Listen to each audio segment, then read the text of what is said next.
Okay, ये breathing and exchange of gases chapter का introduction है, इनिशियल वाला।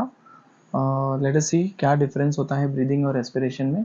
ब्रीदिंग एक फिजिकल प्रोसेस होता है जिसमें a person is going to inhale and exhale. Basically physically वो चेंज करने वाला, एक्सचेंज करने वाला है गैसेस को। ठीक है। इनहेलेशन क्या प्रोसेस होता है? एक फ्रेश एयर को अंदर लेना। ठीक है, बॉडी के अंदर लेना फ्रेश एयर को। ठीक है। और एक्सलेशन क्या होता है? एक फाउल एयर को बाहर निकालना। ठीक है, यही होता है हमारा to breathe in to breathe out, that is inhalation and exhalation. एक फिजिकल प्रोसेस होता है, यही होती है ब्रीदिंग सिंपल टर्म्स में। लेकिन रेस्पिरेशन थोड़ा सा डिफरेंट होता है। बहुत लोगों के हिसाब से ब्रीदिंग और रेस्पिरेशन एक ही चीज होती है, ऐसा नहीं होता। ठीक है। रेस्पिरेशन जो होता है फिजियोलॉजिकल केमिकल फिजियोकेमिकल प्रोसेस होता है। क्या होता है ये? फिजियोकेमिकल प्रोसेस होता है जो कि सेलुलर लेवल पे हो रहा होता है। ठीक है, हर एक सेल ये काम कर रहा होता है। ठीक है, सेल्यूलर लेवल पे हो रहा होता है, यानी एक हिसाब से ऑक्सीजन जो अपटेक हो रहा है वो सेल्यूलर लेवल पे हो रहा है। अब यहाँ after oxygen oxygen is taken up by the cell, क्या होता है? बेसिकली वो सेल उस ऑक्सीजन से ऑक्सीडेशन करता है। किसका? ऑर्गेनिक कंपाउंड का। ऑर्गेनिक कंपाउंड मतलब जैसे एग्जांपल ले लो, ग्लूकोज हो गया, ठीक है, या स्टार्च हो गया। ऐसे ऑर्गेनिक कंपाउंड का ऑक्सीडेशन करके उसको ब्रेक करता है।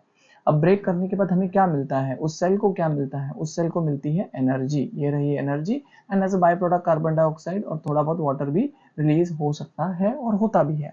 ठीक है, बट इंपॉर्टेंट है एनर्जी मिलना।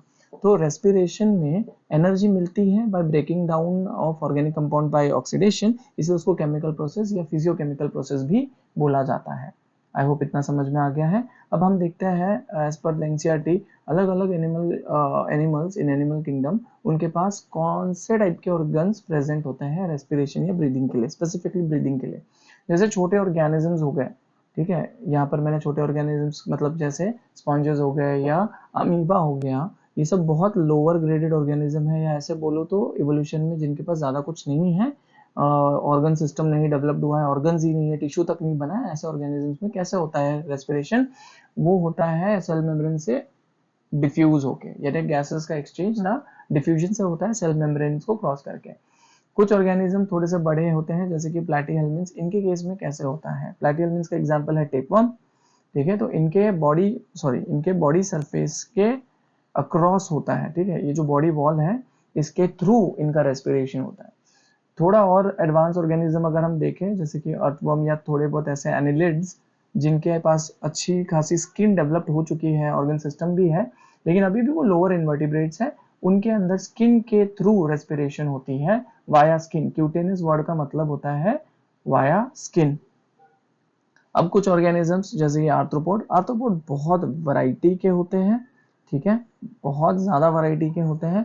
कुछ एक्वाटिक होते हैं जैसे कि प्रॉन्स। अब एक्वाटिक वालों में क्या मिलता है? हमें गिल्स मिलता है, ये रहा गिल्स। ठीक है, लिम्यूलस, ये जो डायग्राम बनाया हुआ है नेक्स्ट, और क्या बोलते हैं, बुक गिल्स के बाजू में जो मैंने डायग्राम बनाया हुआ है ये वाला, इस डायग्राम में आप देखोगे ये वाला जो पोर्शन है, यहाँ पर ये जो पोर्शन है इसी को बोला गया है बुक गिल्स, इसी को बोला गया है बुक गिल्स।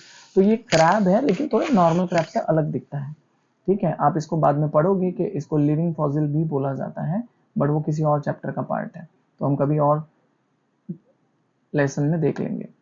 ओके, अब आते हैं हमारे पास इंसेक्ट्स। इंसेक्ट्स ज्यादातर टेरेस्ट्रियल होते हैं, ज्यादातर।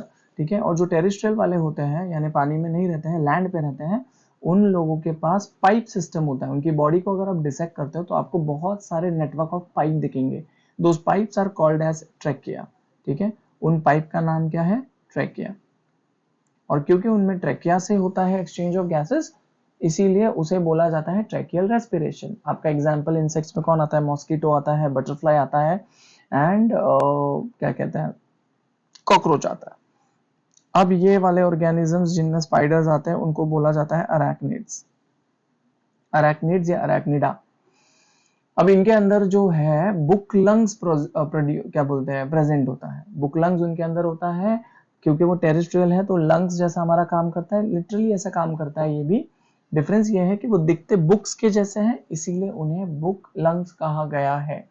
नेक्स्ट ऑर्गेनिज्म है हमारे पास मोलस्का। मोलस्का के अंदर सबसे कॉमन रिप्रेजेंटेटिव ऑर्गेनिजम्स होते हैं स्नेल्स, ठीक है, Snell's, octopus, oysters etcetera.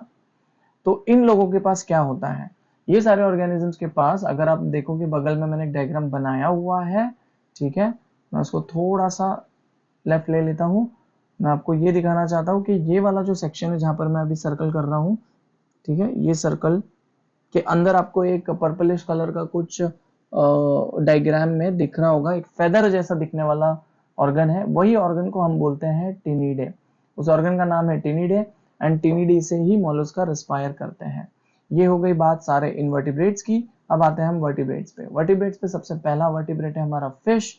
Fish के अंदर कौन से ऑर्गन्स देखने को मिलते हैं? एवरीवन नोज, आपने बचपन में भी पढ़ा होगा, फिर जो फिशेस होते हैं उन लोगों के पास गिल्स होते हैं, ठीक है, दोनों साइड पे पेयर ऑफ गिल्स होते हैं जिससे वो रेस्पायर करता है, ठीक है, एक्सचेंज ऑफ गैस वहीं से होता है। एम्फीबियन के पास, जब वो छोटे रहते हैं, टैडपोल स्टेज में रहता है, उनके पास गिल्स होता है, लेकिन जब वो बड़े हो जाते हैं तो उनके पास दो ऑप्शन है, एक स्किन, मेंढक जो होता है, frogs they respire through skin called as cutaneous respiration, and जब बड़े हो जाते हैं उनके पास लंग्स होता है। बाकी सारे वर्टिब्रेट्स जैसे कि reptiles, mammals and birds and mammal, ये हायर वर्टिब्रेट्स होते हैं और इन लोगों के पास फुल फ्लेजेडली एयर सैक्स होता है या बलून जैसे लंग्स होते हैं। तो इन लोगों के रेस्पिरेशन को पल्मोनरी रेस्पिरेशन कहा जाता है। आई होप आपको ये समझ में आया हो। हम अभी ह्यूमन रेस्पिरेशन को अंडरस्टैंड करेंगे, ठीक है।